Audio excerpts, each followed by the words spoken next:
Good morning sir. Sir आपल्याला ते दीपक शिंदे आठवतात?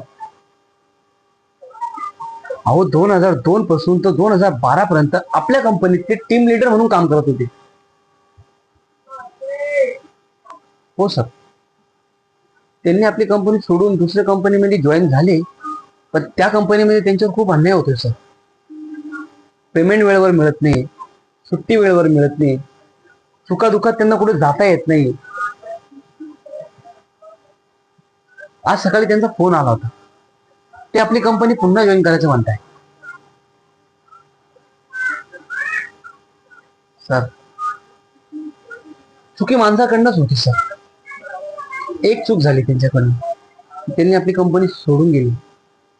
एवढी चुकी त्यांची माफ करा सर. त्यांच्याकडून मी हात जोडतो, माफ करा सर. नाही सर, ते पुन्हा चूक करणार नाही. म्हणणे मला सर, छोटा मुंह बडी बात होईल जर मी बोलेल तर. आठवा, तुमच्याकडनं बी एक खूप मोठी चूक झाली होती, ज्यामुळे आपली कंपनी पूर्णपणे बर्बाद झाली होती. जर त्यावेळेस शर्माजी नसते तर आज तुम्ही या पोझिशनला नसता.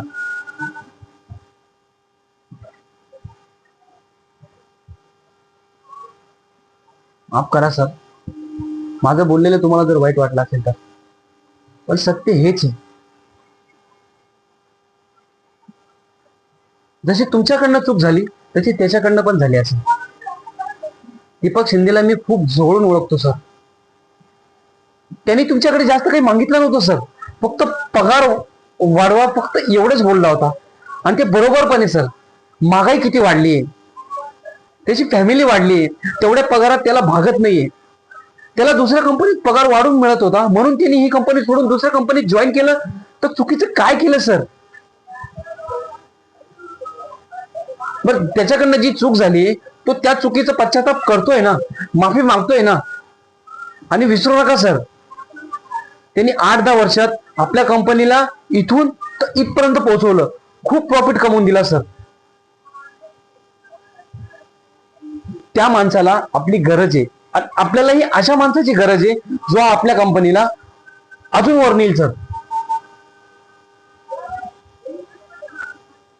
हात जोडतो सर, एक संधी त्याला पुन्हा द्या. नाही, तो तसं काही करणार नाही सर. जर त्यानं तसं काही केलं तर स्वतःहून मी त्याला पोलिसाच्या ताब्यात देऊन देईन आणि मी ही कंपनी सोडून चालले जाईल सर. हो सर. धन्यवाद सर.